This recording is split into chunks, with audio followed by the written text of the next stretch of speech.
માણિકપુર ખાતે આત્મા પ્રોજેક્ટ દ્વારા પ્રાકૃતિક ખેતી માર્ગદર્શન શિબિર યોજાયું. તાપી જિલ્લાના ઉચ્છલ તાલુકામાં માણિકપુર ગામમાં આત્મા પ્રોજેક્ટ દ્વારા પ્રાકૃતિક ખેતી માર્ગદર્શન શિબિર યોજાઈ હતી. માણિકપુર ગામમાં આત્મા પ્રોજેક્ટ દ્વારા પ્રાકૃતિક ખેતી શિબિરમાં પ્રાકૃતિક ખેતીના સફળ ખેડૂત એવા રતિલાલભાઈ ધવલ પ્રાકૃતિક ખેતરમાં પ્રાકૃતિક ખેતી વિશે જાણકારી આપી હતી. આત્મા પ્રોજેક્ટ દ્વારા ખેડૂત મિત્રોના માર્ગદર્શન હેઠળ ખેતી સંભાળવાનું આયોજન કરવામાં આવ્યું હતું અને ખેડૂતોને દરેકના ખેતરમાં ખેતીના ફાયદા, રાસાયણિક મુક્ત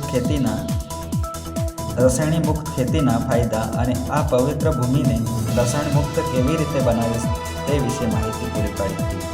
આત્મા પ્રોજેક્ટના અધિકારીઓ કિરણભાઈ વિપુલભાઈ વસાવા અને રતિલાલભાઈ વસાવાના માર્ગદર્શન હેઠળ ઉચ્છલ ખેડૂત મિત્ર રાષ્ટ્રીય પ્રાકૃતિક જનકલ્યાણ મંચના પ્રમુખ કૌશિકભાઈ વસાવા, દીપકભાઈ, ઈશ્વરભાઈ હાજર રહ્યા હતા અને ખેડૂતોને માર્ગદર્શન આપ્યું હતું અને મોટી સંખ્યામાં ખેડૂતો અને મહિલાઓ હાજર રહીને કુદરતી ખેતી કરવાનો નિર્ણય લીધો હતો.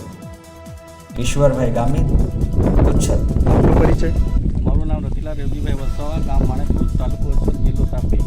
આજ રોજ જે પ્રકૃતિ કૃષિ વિકાસ બોર્ડ વિશે શું જાણવા માંગો છો, જે મિટિંગ યોજાઈ છે એમાં? આજે આપણે આત્મા થ્રુ પ્રેરણા પ્રવાસ અને તાલીમ રાખવામાં આવી છે મારા ફાર્મ પર ધવલ પાકમાં માણેકપુર.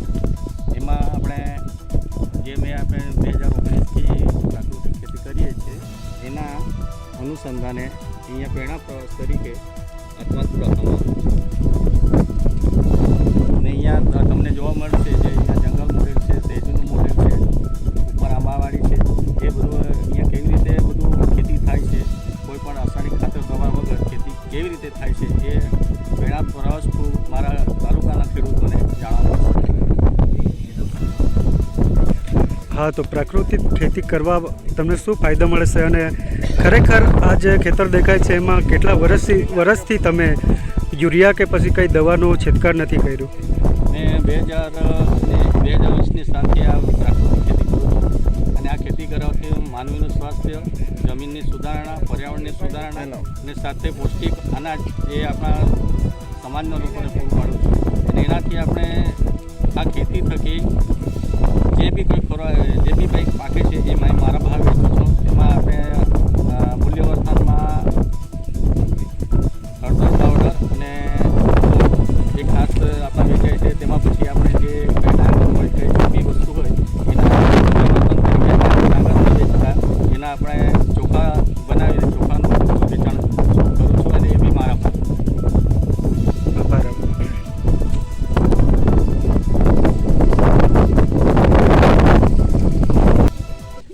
ખાસ લોકો કે